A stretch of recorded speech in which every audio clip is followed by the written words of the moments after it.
In this video, we're going to see how nDo fundamentally works and how it uses Photoshop layers to make some pretty good normals. Um, it can be a little tricky if you don't know what's going on in the layers, or if you don't know how some sliders work, or if you just select the wrong layers at the wrong times. But these simple rules should help you understand how the program works so you can avoid future errors. So why don't we go ahead and take a look at the nDo panel right here. You'll notice that it's context sensitive. Um, Depending on what I have selected, whatever goes on in here will change. So I select here, and then it has a new convert with some new options. So as we learn workflows, we'll understand what each one of these little context-sensitive windows mean. Just know that depending on what layers you have selected or what layer groups you have selected is what kind of dictates what shows up over here in the top left hand for our nDo little panel that we'll use to tweak our normals that we'll make. All right, so to start talking about some simple context-sensitive windows, why don't we create our first normal detail? So I'm going to go in and turn off my masks, and I'm going to zoom in to the top of this wing. I think the right side is the top of the wing, and we're going to create kind of like a little panel on the top of the wing and see how these normals work for us. So I'm just going to create a new layer right here. I'm going to draw out my panel shape. I'm going to fill it with white. And you'll notice now with my new layer selected down here, if I select, go up to my nDo panel, we see we have a big convert button. I click it, it does some space magic, and now I have a normal map drawn out. So if we look on my spacecraft, you can see now I have a big old panel right there. All right. And what I'm going to do next is I'm going to maybe show us how we can layer normal maps. So let's call this wing panel base. So that's kind of how the context-sensitive menu works.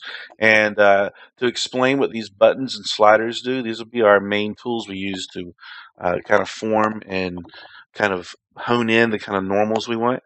I'm going to create like a little panel, keep working on this little panel of the wing. So let's talk about shape first. So whenever you have your newly created little group down here, I named it Wing Panel Base. Why don't we see, actually before we talk about shape, why don't we see what kind of stuff it created in this group so we can understand what's going on here. So if we expand it, we see a bunch of layers with gibberish names and what the heck is going on. So whenever nDo does its magic effect, it creates a bunch of different layers with different kinds of effects going on in it, and it's stuff you should never really touch. If it has a weird name on it, you shouldn't really mess with it unless you really know the program in and out. So in that case, we're going to collapse this group, and all we have to do is select the group, and it gives us our context-sensitive window right here that has all the tools laid out for us. So that's kind of how nDo works. Depending on what kind of group or layer you have selected, it gives us different options to convert, to tweak settings. So you get the idea. So really, for the basic method of just creating that shape and converting, you don't really want to go in and mess with this stuff. Okay, so on a fundamental level, that's kind of how nDo works.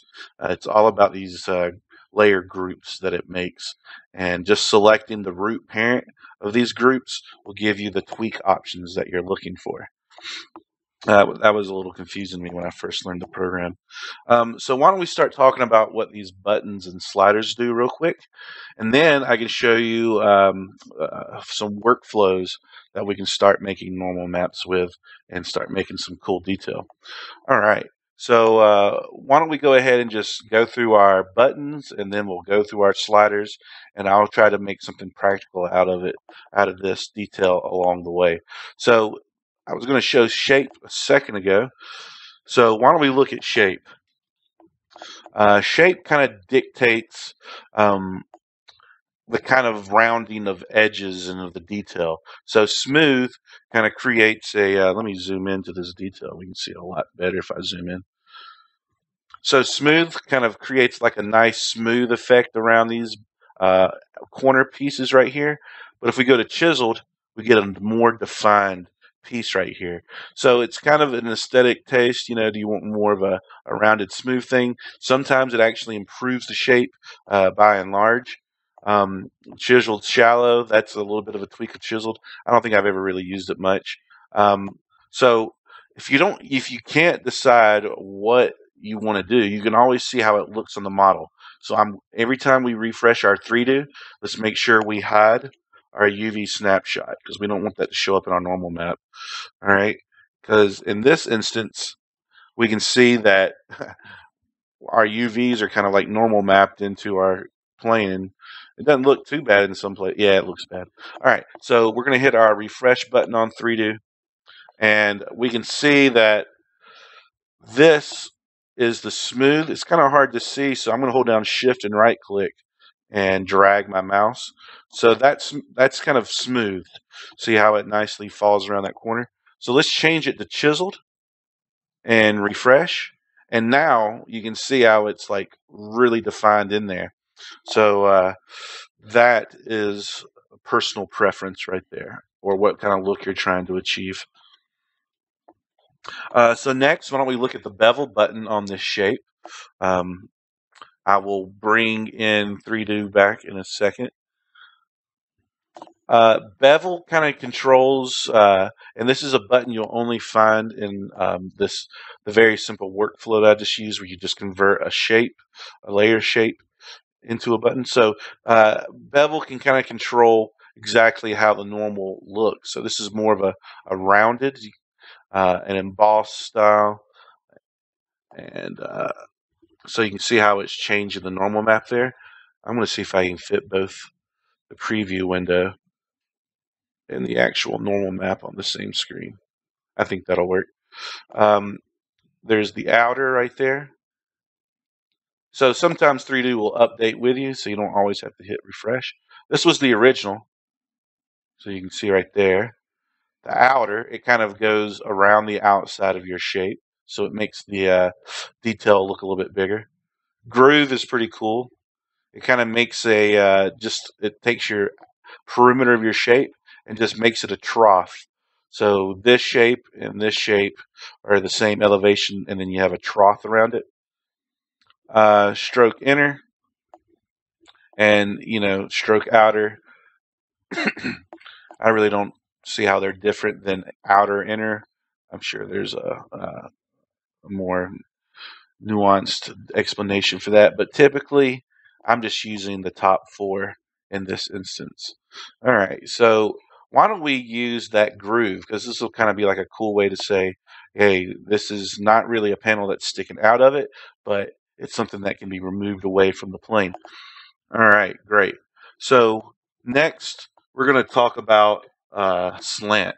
And slant's really going to come in handy here, because if we kind of zoom away, the way our detail is that, I don't know, is that going in or out of the panel here?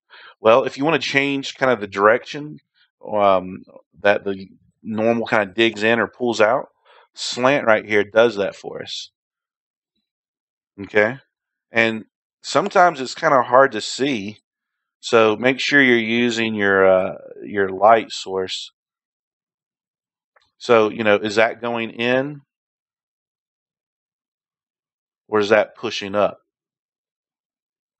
I think with something like the groove here, right here, it's a little bit hard to see. So why don't we change it to traditional inner real quick, and I think we can see this effect a little bit clearer. All right. So in my opinion, this is kind of like protruding out of the surface. That's a good angle to look at it as. Normal maps are really cool. So if we change our slant to down, it's almost impossible to tell the difference.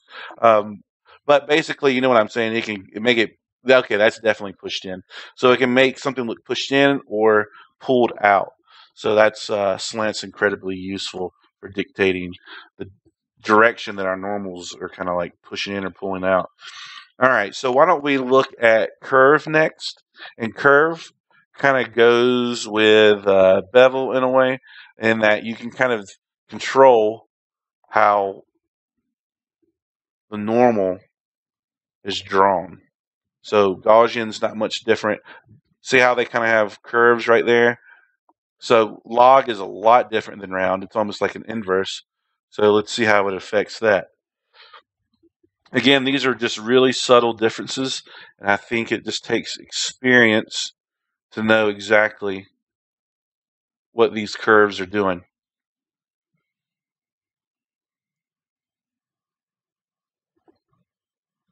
Let's minimize that back down. All right, let's get this back.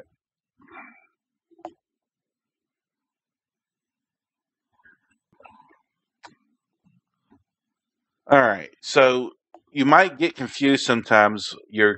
This just literally happened to me, and I think it's a good point to bring up, where the buttons and sliders are no longer there anymore, and I'm on the group, the wing panel based group I want to do.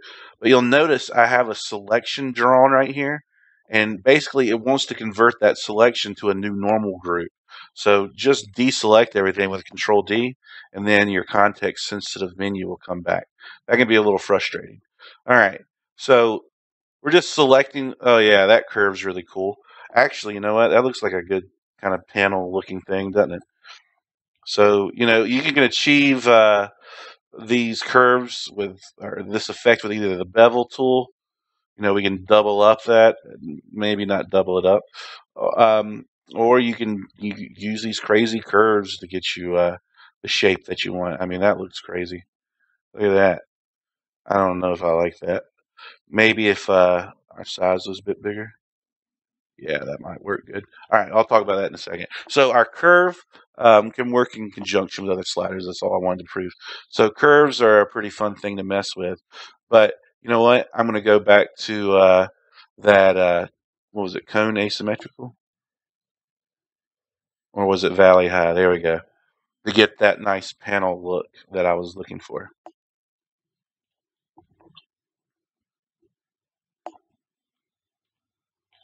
And then we're going to look at blend real quick. So blend kind of just dictates how this normal map kind of blends in with other layers that are above or below it. I think I need to create another normal map to show you kind of how our blend works. So why don't we kind of create some hatches or some latches around the panel that kind of maybe follow the contour of our groove, because they like conform in and it's form fitting. So we're going to do another layer right here, right above my wing panel base. And I'm going to create just some basic little shapes. I'm not going to go into too much detail. Oh, looks like I need to select my additive select. And we'll do something like this. And then I'll hit Alt Backspace to get my white shapes in. I'll deselect. I'll convert. And there we have some latches, but they're not too great. In fact, we need to pull down their size. All right, so let's take that back. And let me properly introduce size for us. So we made these new bolts a few seconds ago, and they just don't look that great. They just look like random pinchy little shapes right here. So before we can blend it comfortably, I want to adjust the size slider up here, and let's take it down to 4. And now we get more of a square shape. It's like choking up on that bevel around our shape. In fact, I think I'm going to take this down to 2. So you can type in your own numbers, and there we go. There we have some nice latches. Now we can set our blend mode to overlay. And I don't know if this is the right artistic direction for this, but you can see how the layers work for us. Let's do so that's hard light, my favorite gun in Destiny. Here's vivid. So anytime you need your detail to kind of form fit around the shape, kind of like this, or maybe look like it's going underneath it, you can change its blending mode. I'm going to keep it on, let's see what linear light does. Not much. Just leave it on overlay, I guess. Let me update my 3D. All right, cool. All right, so that's kind of how blending works. I'm going to create another little detail on here, like a little access panel that will maybe unlock this detail. And look at that. We're already getting some kind of kooky stuff going on the side of our spaceship. All right, so to explain the rest of these sliders, I'm going to create one more little detail. So I forgot to name my little group right here, so we can call these latches. And then we're going to create another layer. We'll call this access panel. And I'm going to go in here and draw another little shape, Alt backspace, and white just works the best here. Our context sensitive menu changes to the convert, and we get a little detail like this. It's definitely pushing up, so I'm going to go to my slant and make it push down like so. Whenever you just work with normals, you'll be able to kind of tell what's going on with it. So that's definitely going down. I'm going to change the shape to chiseled. We're going to make this real technical. And then I'm going to bring down the size. Make it look like it's been really cut out with lasers and stuff. And then I can control its depth. So this makes it feel how far or how tall it pushes in or out. So how far or how deep it pushes in. So we'll zoom in. So if you take it down really low, you can really start seeing the effects of it. It just looks like it's getting shallower and shallower. So it kind of looks shallow, but if you bring it all the way back up, it looks like it got deeper. So that's how depth works. Contrast kind of increases the severity of the normal, so it can kind of create a deeper, darker, more defined, deeper kind of detail there. So that's full contrast. You can see, let me zoom out so we get a little context. So that's full contrast, and this is no contrast, so it disappears. Here's just a little bit. So you can see it kind of softens it up just like depth does. But depth kind of makes it look like it's going in and out. Contrast just kind of controls how tight it looks. Opacity, same thing. It just kind of controls how strong the detail is, how soft it is, kind of like so. And then softness, again, you can crank that up, and it kind of almost washes out the detail. So it looks a little bit more organic, a little bit more scoot. So softness is a really interesting one to use with that little panel right there. So that's basically how nDo works. You create a shape, you convert it with our context-sensitive panel right here, and then you just kind of go in and use these buttons and sliders to tweak the shape until you kind of combine all these different layers together and create some, some interesting details. So, that's just one of many details that we can add to this spaceship, right? All right.